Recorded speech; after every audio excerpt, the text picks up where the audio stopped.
The Man Who Awoke by Lawrence Manning.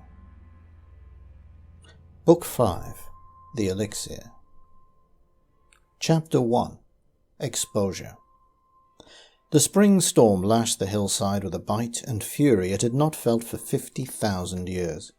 It was May, but the wind struck chill on the ground and the palm trees were in brown ruins. The whole tropical verdure of the Great Lakes region was doomed. The cycle of climate had swung around, and it had been growing steadily colder for 1,000 years, perhaps foretelling another ice age. Under a clump of dead palms some stone ruins showed grey-white, and under the fierce wind the water rippled across them like wrinkled silk. As far as the eye could see, the landscape stretched open and deserted. Nothing alive was out in such a storm. Presently, one of the white stones moved slightly. Had the ground sunk beneath it a little? But why now? Why not some other time during the thousands of years the ruins had lain there? Then the stone moved once more, slowly and definitely. There could be no mistake. It was a slab of rock 3 feet across that must have weighed 200 pounds. Suddenly one end sank deep in the earth. After a moment the whole slab vanished from sight, leaving a deep hole yawning there, down which the rain poured muddily. Up through the black cavity came the head and shoulders of an old man. The face was white and unkemptly bearded, and the hawk's beak of a nose was covered with skin tight stretched like that of a mummy. 2 piercing grey eyes peered out between bushy, overgrown brows, and seemed to darken as they looked about, as if disappointed at the sight. 2 thin hands with nails, soiled and broken by digging, rested on the edge of the hole. With an enormous expenditure of effort, Norman Winters drew himself up and stood firmly on the surface. 10,000 years ago he'd gone down under the earth and left a new and thriving city above him. 5,000 years later he'd awakened and found ruins in a mad world from which he had quickly retired. Now he had awakened again, eager to see what changes time had wrought. His clothing was ill adapted to the cold. He drew his tunic of heavy silk closely about him, and shivered. "It might as well be a new world for all I know about," he muttered. Visibility was poor through the driving sheets of rain. To the west rose the hill, to the south stretched the forest, with half of the trees showing the brown colour of death, and to the east a semi-open country stretched to the horizon. On the north lay the troubled waters of that inland sea once called Lake Superior. 25,000 A.D., said Winters. I have to find shelter and people before I starve to death in this wilderness. South, east or west, Winters started east, chiefly because the ground was clear and walking thereby made easier. It was impossible to guess the time of day, but he plodded on, weary and sodden, the sharp eyes roving in search of any sign of human habitation. Hour after hour he walked, soaked feet pressing sloppily into the flooded soil at each step, wondering whether he would ever come to anywhere, and rather doubting that he would. Darkness overtook him. He made a crude shelter under a fallen palm whose great dead leaves made a sort of tent at one end of the tree. He ate a handful of concentrated food from his pocket, and, protected from the water by a slight knoll on which he lay, slept fitfully until the grey dawn awoke him. Wearily he resumed his plodding progress. An old man cannot lie in a coma for 5,000 years without effect, even if upon awakening he spends a week in bed recuperating, and must have stimulants and nourishing food at once made ready for him by the supermedicos of the 150th century. Winters was near exhaustion, and his face was grey instead of white, and his breath came in painful gasps. He sat down against a large tree, whose leaves were still green, and thought unhappily of his fate. To come successfully through the long sleep only to die of exposure and starvation, for his food was gone, in an unfriendly world. Where were the people? He dropped off into the easy slumber of age and slept for 2 hours. He awoke somewhat refreshed and set off through the storm, wearily and slowly, only his eyes were as eager as ever. Winters was the kind of man who persisted in the face of the impossible. True, he was probably going to die. At the same time, here was the future world he'd wanted to see. Well, look at it as long as you can, Winters thought. He crested a slight rise, beyond which the ground sloped away out of sight in the mist. Down he plodded, a pathetic figure, until he too was swallowed up in the driving storm, and could be seen no more. Ponceon had been working over his germ culture jars all night, while the other biologists slept. It had been that way from the beginning. His work had been the only real labour performed. True, Fastak and Mintal had made valuable suggestions from time to time, and old Pondero had helped him now and then with the cell breeding. But he, Ponceon, was the real experimenter, and now that the process seemed near completion, he realized its success was due almost entirely to his unselfish, painstaking work. Dawn surprised him, still bent over his task, and he straightened his back and rubbed it where it ached. He looked through the great V-glass dome at the dreary world outside and noticed the rain still beating down from the grey sky. It didn't occur to him to feel sorry for anyone out in the downpour, for why should any human being in this day and age leave his comfortable living quarters? But he did occasionally look at the rain which drummed against the dome, and so he saw the face. It was white and whiskered, and the nose pressed against the glass heavily, as if its owner couldn't hold up his head. As he looked, the face disappeared. "By the brain!" exclaimed Ponceon. "Was that fish, flesh, or fowl? Or was it... Could it be too much night work? No, I saw it all right. That snarling mouth with teeth behind the drawn lips." He decided some ape-like animal must be outside, and he shrugged his shoulders. The glass was thick, and outside it was the jungle. Then, as he continued looking, he saw an emaciated human hand clutch at the glass and fall weakly away in a gesture that spoke volumes. Someone needed help, decided Ponceon, and he dashed forthwith for the double door, air-sealed, that gave egress to the outside world. In his haste he had not thought of clothing himself warmly. After the artificial atmosphere inside, he found the storm's blast breathtaking. But it was only a few yards from the doorway to his destination, and he hurried. On the ground, prone, lay an old man in strange clothing. Ponceon gently raised him in his arms, shocked at the lightness of the burden. By the time he got safely inside, his clothes were soaked through and his face dripped blearily from the sheeting rain. The others in the laboratory were not yet awake, but Ponceon was a competent biologist and needed no help. He carried Winters into his own chamber and stripped off the soggy clothing, then stood a moment in stunned surprise at the sight of that hairy 20th century body. But there was no time now for observation. The old man was suffering from exposure, so Ponceon rolled him warmly in coverings and laid him on the couch. Then he stepped over to a metal dial face on which appeared 84 minute levers. Thoughtfully he pulled down lever after lever until 17 were depressed. In a vertical row beneath each lever were buttons, and to the accompaniment of much head-scratching and chin-stroking, he pressed a number of these, correcting and changing the formula as he went along. When he finished, he pressed a white button, and a musical note was heard from behind the wall.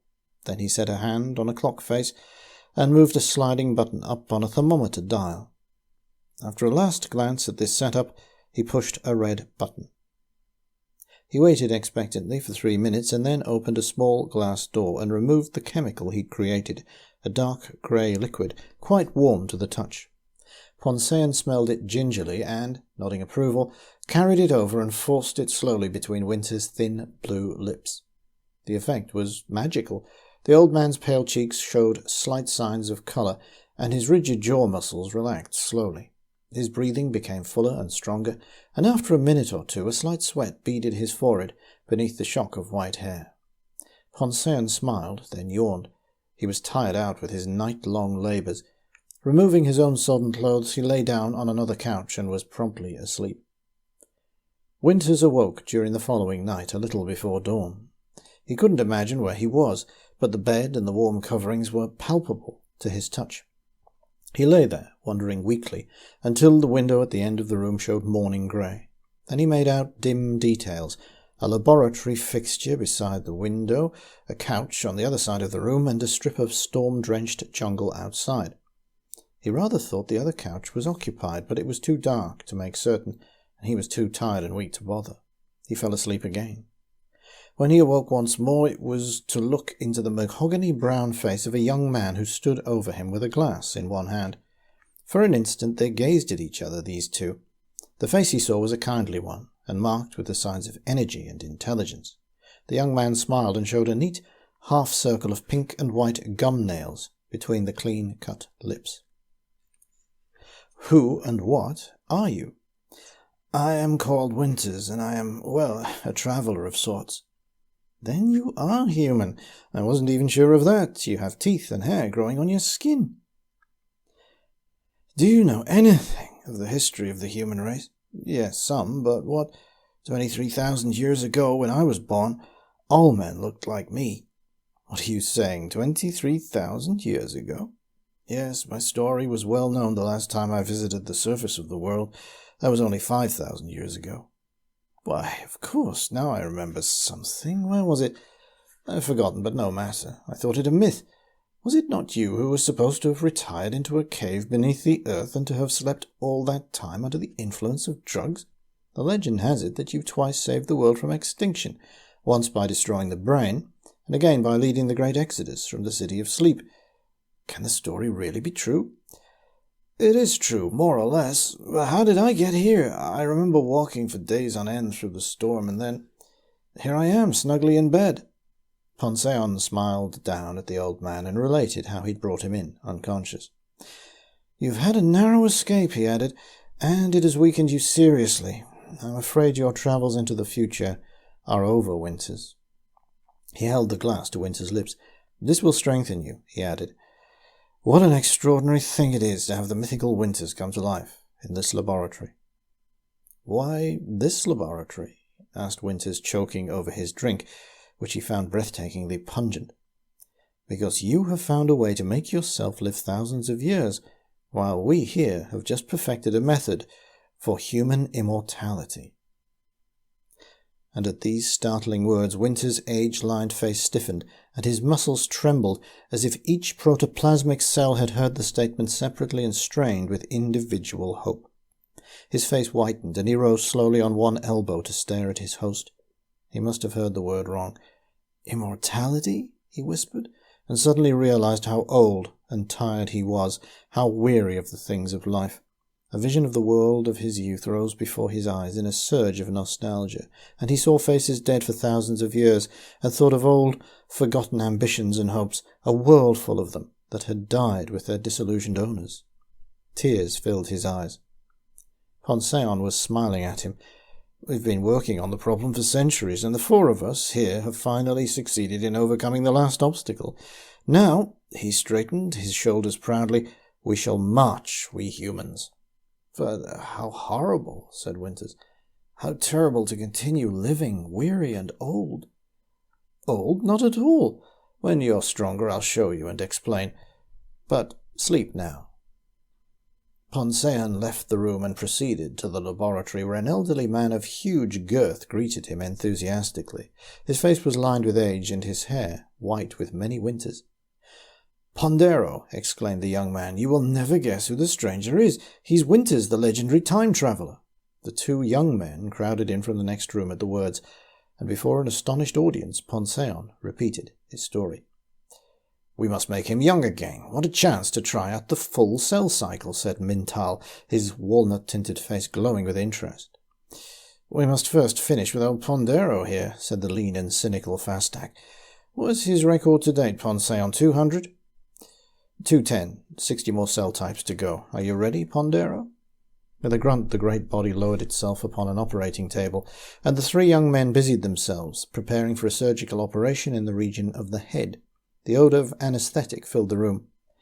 Many hours later, the three stood beside Winter's bed and discussed him in low voices. "If we can work with him, we can work with anyone. It'll save going off in the airship to find another subject. It's not easy to find an old man willing to risk his life. Suppose this Winters fellow objects. In the normal course of things, he hasn't much longer to live.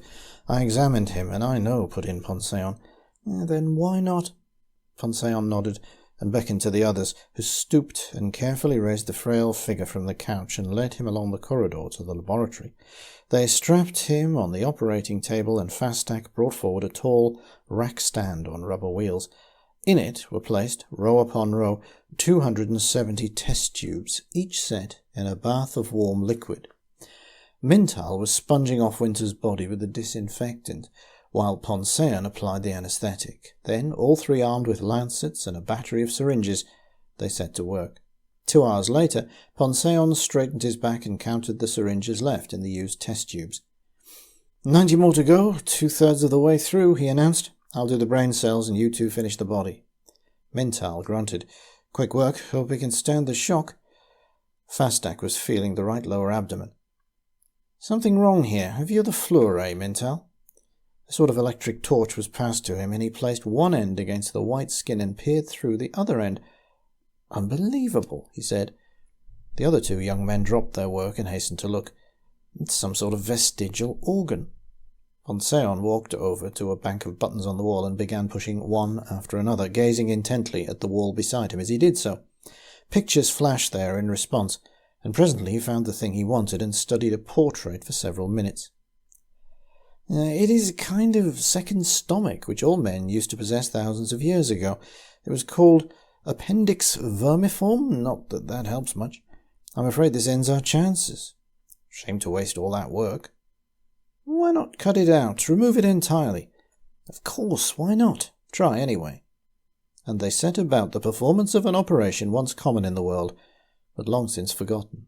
Carefully they scraped away every last vestige of the tissue, and then continued with the main operation of lancing and injecting cell tissue from the tubes on the rack.